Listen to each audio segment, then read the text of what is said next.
Okay, you'll now be hearing from a panel of three business people in various sectors of our economy. You know, Sonoma County is a county of entrepreneurs, and we have, it was kind of a chore to pick three people to talk about their experiences here. But the three people we chose have several aspects in common.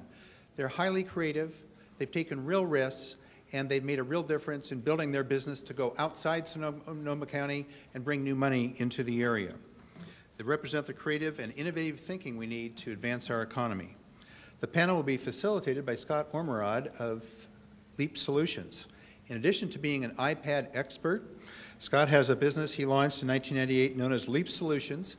His diverse experience includes human resources, organizational development, facilities management, risk management, and finance. The first panelist I'll introduce will be Mark Inman.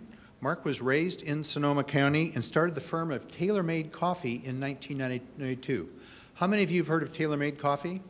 Look at that, Mark. That's pretty amazing, just about everybody here. It's hard to believe, but you know, when you think about 1992, it was before Starbucks was really around. It was before people were talking about lattes and gourmet coffee. But Mark always had a passion for coffee, took that passion and turned it into a business that had a national market. He did so well with TaylorMade, he became the president of the World Specialty Coffee Association and has gone on to participate in a number of things around the world. Mark has a strong commitment to environmental stewardship, sustainable agriculture, and social justice. Mark's been featured in the New York Times, Time Magazine, and many other national publications. The second panelist will be Al Coppin of Keegan and Coppin. Al co-founded that firm 35 years ago, and it's grown to be the largest commercial real estate brokerage in its four-county territory. Al has a bachelor's and an MBA from UC Berkeley and serves on various community boards, including the Salvation Army. Al was asked to serve on the panel in part because he works with companies of all sizes, startups, big corporations, companies looking to relocate here, and local companies looking to expand. The third panelist is Tom Whitaker. Tom founded his company in 1982 in Sonoma County, and it's grown to be the world's largest manufacturer of high-performance optical instrumentation, with offices throughout the United States and in London, Beijing, and Tokyo. Tom has a BSEE from the University of Nevada and an MBA from UC Berkeley, and serves on the board of Dry Creek Vineyards and Standard Structures after having served as the chairman of Redwood Empire Bank Corp., the parent company of National Bank of the Redwoods. I think Tom probably has more Oscars than anybody else in Sonoma County. Tom's got 4 Oscars. Well, maybe John Lasseter and Francis Ford Coppola have a few more, but Tom's pretty amazing with that. With all that creativity, he's been able to bring new income and new jobs to Sonoma County. And part of his work involves working with PBS, reaching a national market, and we're going to run a brief video clip here of Sid the Science Kid that Tom's been involved with. Let's roll it. We're looking for our friends! We're looking for you! Hey, there's Sid! Did you hear the one about the kid who wanted to know everything about everything? That's you! I know something that will make getting a shot much easier. A song! Hey, kids, we're ready to roll. Stopping that virus, that's our goal. So come on, everybody, we're getting the shot. It might hurt a little bit. Just a little bit. But it's gonna help a whole lot. So Tom's here to tell you more about that. Let's give him a round of applause for our panel. Come on up. Scott?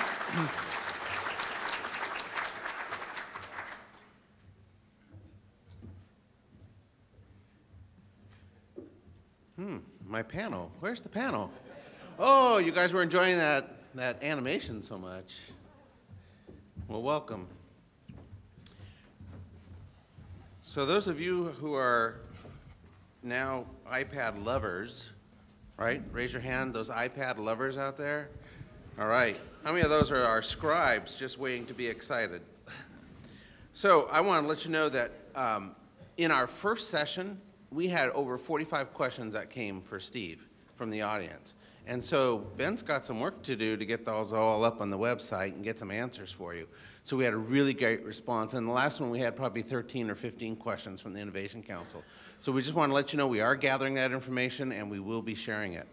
So We want to thank our panel for being here, and we're going to look at the themes that we created from the Innovation Council and talk about some of those in the questions. So we're not going to be able to ask all the questions to each of them because of time, so we're going to get to as many as we can. So the first question I want to ask of each of them, to, again, respond briefly, is what do you see are the strengths and the weaknesses for business in Sonoma County?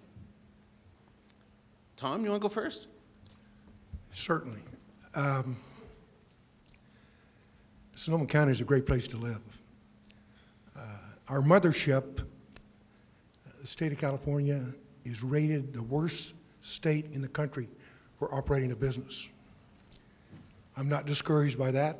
I think there are qualities and value-added technologies that are available in Sonoma County that we can be proud of and communicated. I think we need to be very proactive in representing the county as a business-friendly environment. In some circles, business-friendly means that business is looking for a handout or cheap money. That's not the case. It's just an environment that encourages entrepreneurs to locate here, that they have a friendly environment on the availability of debt and equity capital, that they can get a business license in a reasonable amount of time. In Hong Kong, you can get a business license in 2 days, no matter what it is. Constructor permits are not prohibitive and take up time that keep you from completing jobs. All those elements of being in business that encourage us entrepreneurs to invest and grow. Thank you. Mark? I would say that, obviously one of the major strengths that we've all identified are lifestyle of Sonoma County, the weather, of course. It's a desirable place to live. It's, the measure of true success nowadays is not so much how much money you have in the bank or how large of a home you have, but the quality of life that you lead. And Sonoma County is certainly a much more desirable place to live than Detroit. I think we do have a clear advantage over there.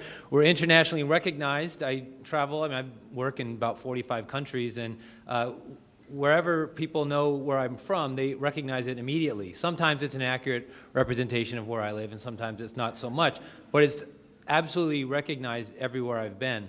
The community can be forward-thinking, and in many cases it is. Sometimes I think we overestimate our ability to be forward-thinking here. But there's an incredible network of entrepreneurs here, and that network interacts at a rate that I've seen in very few places in the world, and that's a clear strength that we have.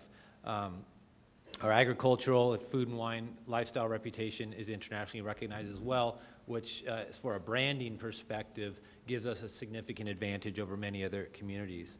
And I think that one of the clear weaknesses that we've identified over and over, and I'm hopefully going to touch on it numerous times during my piece, is the daunting gamut of regulations to open a business here. That is a clear weakness and is hurting us as we crawl out of this economic crisis. And Al, your perspective. Well, I'm going to echo my two previous participants here. I think the beautiful surroundings and the lifestyle choices, having a ranchette, a vineyard, et cetera, all the lifestyle choices draw many executives here before they decide to locate their companies, or they dream about it and eventually do it. I think Sonoma County is part of the Bay Area. I think that's very important. I think while we have some distance in traveling and so forth, being part of Silicon Valley, being part of the social network companies in Soma, being part of the financial community in San Francisco and so forth bodes well, because activities generally on expansion mode or secondary companies, et cetera, or startups want to locate in the Bay Area, and because of the lifestyle choices and so forth and affordability of housing, they'll choose here, but the linkages to those other major areas are vitally important. And so we are a significant part of the Bay Area, very different from 35, 40 years ago when I started in the business, where Marin County was basically a commuter area and Sonoma County was agrarian. Very little business here.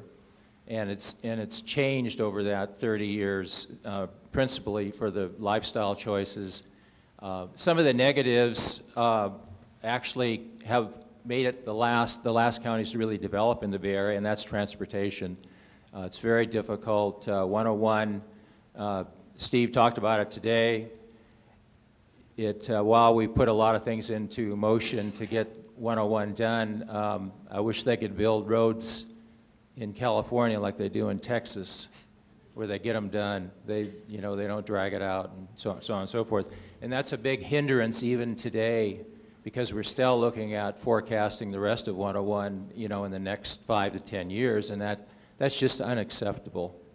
I think the negatives are touching on regulation from the feds, the state, on down to the locals. I think being able to process permits for a small retail startup or major corporation are essential to attracting companies and keeping them here.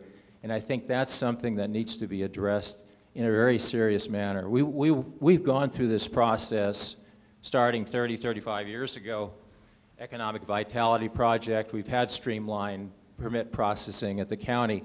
But what happens is we have these lofty ideas, and we all put out these objectives and goals and so on and so forth in gatherings like this, and then follow-up meetings.